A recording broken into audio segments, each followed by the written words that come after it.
Thank you so much. Indeed, we're all standing on the shoulders of those who preceded us. And I thought I'd give equal time for grandmothers and mothers tonight, too.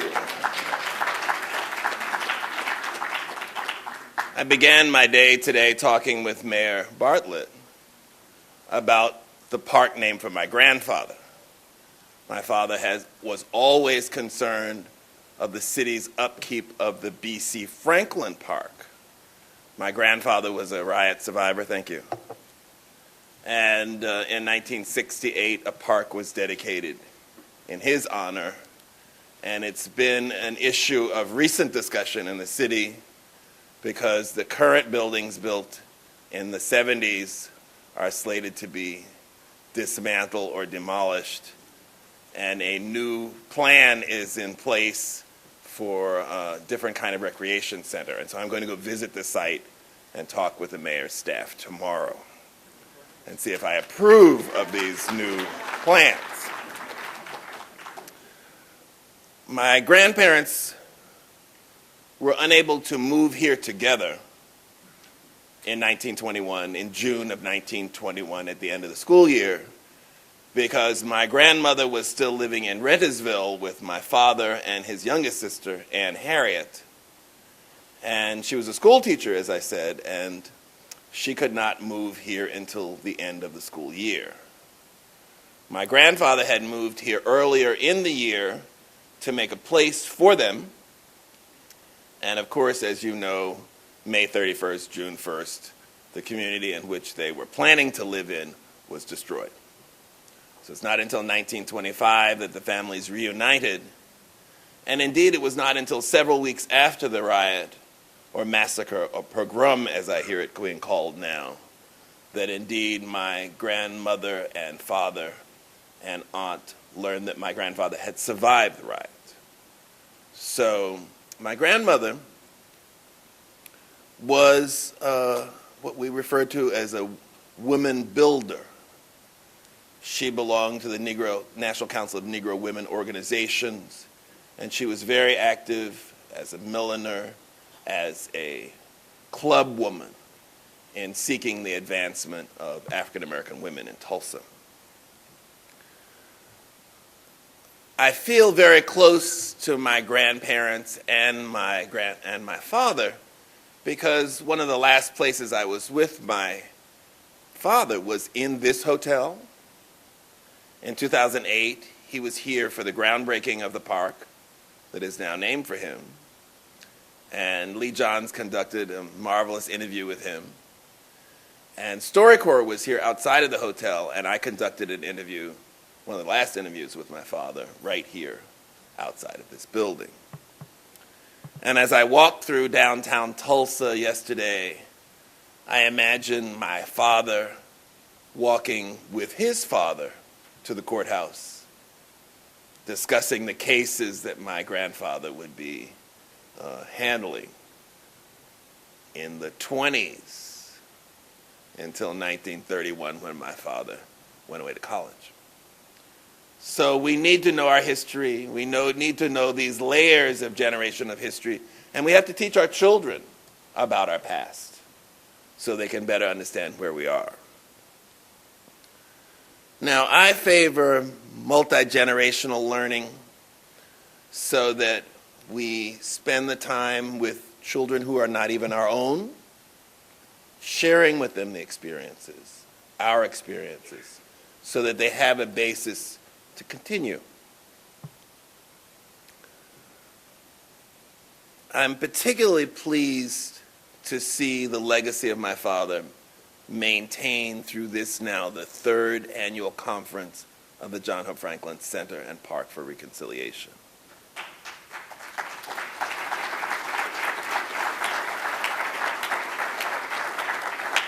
And I'm pleased to see on this screen, when it's not the picture of my father, how the number of sponsors has grown over this last 3 years. And I want to thank all of the sponsors for contributing to this very important effort.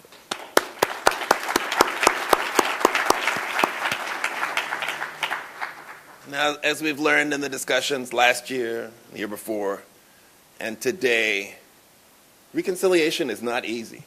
It's not an easy process. And those of you who have heard me here before, either for the fundraising dinner or for the symposium, know that I view reconciliation not as unique to Tulsa or Richmond or indeed this hemisphere. It's a global concern, and it involves us all, wherever we're from. And as we visit other parts of the country and other parts of the world, we should be in tune with what their issues are and ask the residents, what are you challenged by? What are the issues you confront? What is the past that you're still trying to resolve? I want to give a few examples of that. I began to meet this community of people involved in reconciliation, not in the United States, but in Liverpool, England. And Liverpool is a sister city of Richmond and a sister to the country of Benin, from which many Africans were taken. Then I started running into those same reconciliation folks here in Tulsa, because there may be other reconciliation conferences, I'm not aware of them, but this is where we gather to discuss these issues. And it brings together people who've been in it a long time and those of us who are relatively new to the issues and complexity of reconciliation. Now, last year we discussed Black, white, and Native reconciliation. And I want to remind you that Black, white, and Native reconciliation is a hemispheric concern. Because before any of us who are not Native American came to Mexico, Brazil, Canada, the United States, the Caribbean, there were Native people here.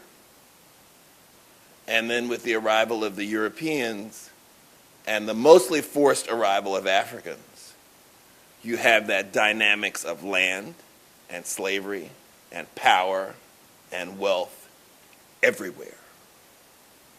So it's not unique to Indian Territory. It's not unique to the United States. And other countries are also dealing with the complexity of their histories. When you're working in a place like the Bahamas and you're trying to study the history, all you get first is European history, as though there were no people in the Bahamas to begin with. And then I was working on a project, I'm trying to find out, well, where'd the black people come from? When did they get here? And then I come in the middle of a chapter which is all about correspondence between the crown and the colonies. And they said, and there was a slave revolt. I said, well, where'd the slaves come from? Because it wasn't part of the history. It wasn't part of the texts. We weren't talking about where the people came from, what the conditions were, what they did. They mention when there's a revolt. Since I've seen you last, I've been in Nova Scotia. First Africans come to Nova Scotia in 1605. Is that part of Canada's known history? People who fought in the War of 1812 on the British side and in the American Revolution on the British side are promised and given land in Nova Scotia in the 1790s and 1813, 1814. So that's part of Canada's story that we don't know. And most of us don't know that Canada doesn't end slavery until the rest of the British Empire in 1834. So they're free people and enslaved people living together in Canada. But we don't get that complete history. I was in Brazil again in February. And we now have so much data on the arrival of Africans in the Americas that we know that directly from Africa, there are fewer than 500,000 Africans brought to what is now the United States. Whereas 1 million are brought to Jamaica, 1 million are brought to Haiti, 1 million are brought to Cuba, and close to 6 million to Brazil. So you see how skewed those numbers are in terms of volume coming here. And this is from low estimates, relatively low estimates, of 12.5 million in total from 1500 to 1867 being brought from Africa to the Americas. But none of us learned this. None of us learned this kind of information. So we need to, as Governor Winter said many years ago, we need to continue to learn and re-educate ourselves. Now, most recently, I've been in France on 2 occasions, in March and earlier this month. In March, for the first monument or memorial in Europe for the slave trade. European cities became very wealthy through the slave trade, more than we know. Individual cities, and at cities like Liverpool and Nantes and London, there's sections of the city that were built due to the wealth of the slave trade. And these cities are acknowledging this in the histories of the city and the institutions that they're building. But what was so fascinating was that the person who hosted us, the person who fought for 10 years as mayor of the city of Nantes, and Nantes sent 1,880 ships built in Nantes into the slave trade to West Africa and to the Caribbean and Louisiana. The houses built along the Loire River by these shipbuilders are still there. And the descendants of the families still live there. And the city is now confronting its past. And the mayor built, it's probably a 1,000 feet long memorial along the river with the names embedded in the monument of all of the ships built in Nantes and of the names of the destinations both in Africa and in the Americas where these ships went. There was a colloquium on slavery of the past, contemporary forms of slavery. I spoke there. And everyone told me that the mayor, Jean-Marc Ayrault, should François Hollande win the presidential election, would become either Prime Minister of France or Minister of Foreign Affairs. I happened to be in France for the elections on May 6th, second round of elections. Hollande was elected. His first trip, he said, would be to Germany to speak with Angela Merkel. And the day he went to visit Angela Merkel, he announced, indeed, that Jean-Marc Ayrault, the champion of telling the history of the slavery of his city, was named Prime Minister. So you never know who you meet and what they will become. But this is a very important person for us to now know, and he has since then come to visit President Obama. So our histories are intertwined and overlapping, and we need to know more than our own individual histories, our own communities' histories, to see how we're linked to the rest of the world. Now, I'll conclude before I introduce our eminent speaker with a project I was involved in 1998 to 2001. And my father had finished chairing the President's Initiative on Race with Governor Winter and Linda Chavez Thompson, who you heard earlier today, and others. And Archbishop Desmond Tutu had finished chairing the Truth and Reconciliation Commission in South Africa. And Camille Cosby and Renee Poussant, who was a local ABC correspondent in Washington, approached me and said, "Have your father and Archbishop Tutu ever met?" I said, "No." They said, "Wouldn't it be marvelous to have a conversation between the two of them about their lives and about their experiences dealing with the issues of race in their two complex countries?" So I said that would be marvelous. And so we asked each of them. They found a time in their extremely busy calendars, and we brought them to the island of Gorée in Senegal. And they talked on camera, unscripted, every day for a week. It was marvelous. It was rich. And it was, as I said, it was unscripted. And we asked Camille Cosby if we could bring a second generation into the conversation. And so we brought 7 South Africans from different backgrounds, 7 Americans from different backgrounds, hosted by 7 Senegalese from different backgrounds, all together, and the 21 young people met with each other and dealt with the stereotypical images they had of each other's countries and of each other's people within the countries. And we had the opportunity to film the background of a number of these young people in the United States, in Senegal, and in South Africa. And when the film was completed, and it aired on PBS in 2001, I believe, we then took it to Johannesburg, where it had its premiere in South Africa. And my father had always wanted to go to South Africa because there's so many parallels between our lives, between our histories. Enslavement of African people by the Dutch, the importation of Indians to grow sugar in KwaZulu-Natal.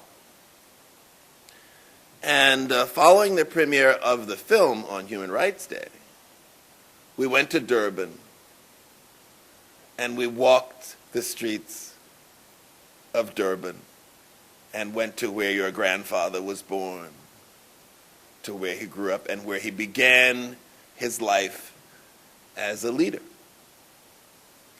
And so it's with great pleasure that we have today his grandson, Raj Gandhi, to share his perspectives with us. And while there's a very excellent bio of our guest speaker in the program, I wanted to highlight a few things that are not in the program. Earlier today, you've heard Rob Corcoran and T. Turner, and they've talked about the organization they've involved with, Initiative of Change. But Raj has been involved with that organization from a number of years, and I'd like to read from that's part of his bio. Associated from 1956 with Initiatives of Change, formerly known as Moral Rearmament, Raj Mohan Gandhi has been engaged for half a century in efforts of trust building, reconciliation, and democracy in battles against corruption and inequalities. These efforts made in India and across the world have involved writing, speaking, public interventions, and organizing dialogues. The 1960s and early 1970s, he played a leading role in establishing Asia Plateau, the 67-acre conference center of Initiatives of Change in the mountains of Western India. Asia Plateau has been recognized in the Indian subcontinent for its ecological contribution. During the 75-77 emergency in India, he was active for democratic rights personally and through his weekly journal, Himmat, published in Bombay from 1964 to 1981. He has worked consistently for India-Pakistan and Hindu-Muslim reconciliation. Since 9/11, he's also tried to address the divide between the West and the world of Islam. A non-Muslim Muslim dialogue in Coast, Switzerland in 2002 was one such initiative, and he was unanimously elected president of Initiatives of Change International for a 2-year term from 2009 to 2010. 2 other tidbits. You know that one of his books was on his grandfather, but one of his earlier books, The Good Boatman, a portrait of Gandhi, was published in 2009 in a Chinese translation in Beijing. And we talked about this yesterday, but he led a team to countries in Asia, Africa, the Middle East, Europe, and Americas on a voyage of dialogue and discovery during the first half of 2010. Please join me in welcoming Raj Gandhi.